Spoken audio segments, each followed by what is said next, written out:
Hey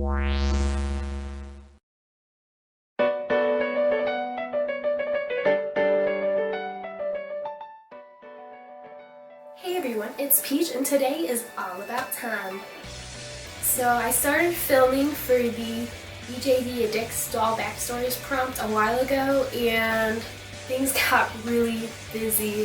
First I celebrated Father's Day with my father and my boyfriend's father, and then I welcomed a new family member recently into my family, so I now have a baby third cousin, which was extremely exciting for me to meet after all this time. So I got caught up in all that, and then I hate to make a string of excuses, but my cat ended up getting sick and we took him to the vet and found out that he is in the early stages of kidney disease. So that was kind of hard to hear, but thankfully he's in his early stages, so we're changing his diet and hopefully he will still live the long and happy life that he has left. So let's get on with the video now that I have updated you with my string of excuses. So as I mentioned before, Thanh is an aquatic creature. I'm not sure what Doll Zone had in mind when they created her, like what kind of creature she would be, but I envision her to be sort of like a creature that lives amongst the coral, especially because of her facial structure on the side. It just reminds me of it, and it kind of would make me think that, I mean, if mine wasn't white, she'd blend right in.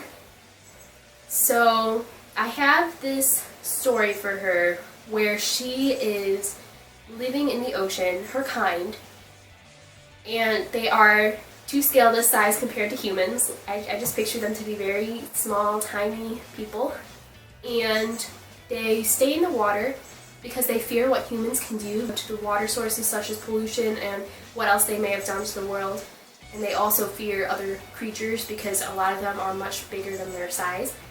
But Thanh here is a little bit more adventurous. She's in her 20s and she's a little bit more adventurous and a little bit more exploration oriented than the rest of her kind. So she likes to go explore on land even though the rest of her kind don't want her to explore on land because it's dangerous. But what she likes to do is she likes to be very mischievous and, you know, confuse and trick people.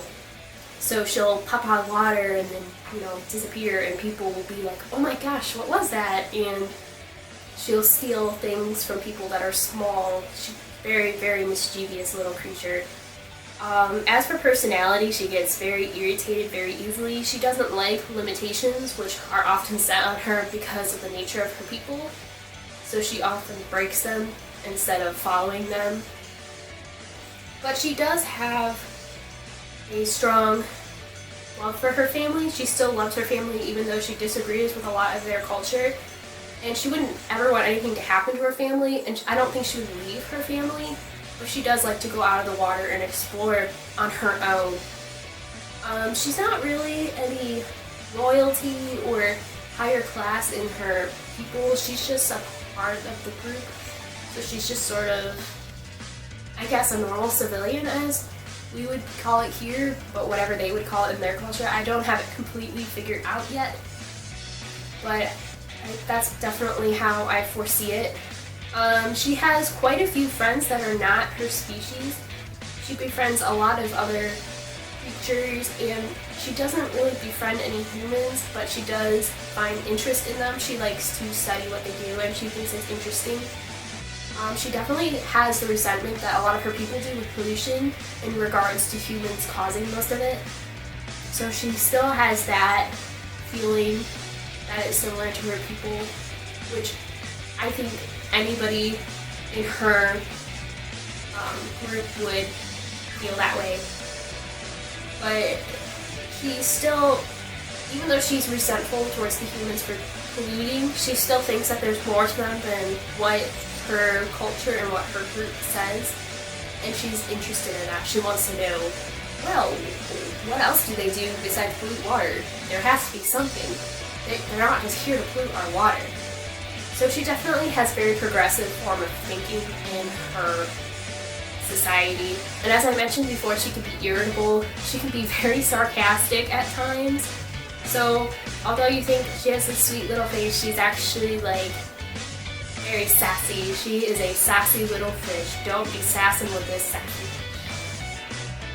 And I kind of like the idea of her being sassy because a lot of people have dolls on Dales or Wendy's and they make them very delicate and very cute looking because of the way that their joints pose.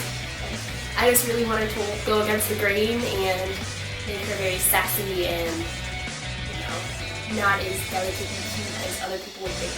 And I think that's one of the reasons she's one of my favorites, is her sassy nature. I always have this thing for sassiness. But other than that, I really don't have that much more developed on her. She's still a very fresh character for me, and I've never actually had a role play with her as a character in it, and that's usually how I develop characters. But I still haven't really developed her as a character, but I'm still very happy to have her in my collection, and I hope to be able to develop her story more so that one day I can give you all a much more detailed description like I had for Eden. So that is it for Tan. Thanks for watching, and I will see you next week. Bye!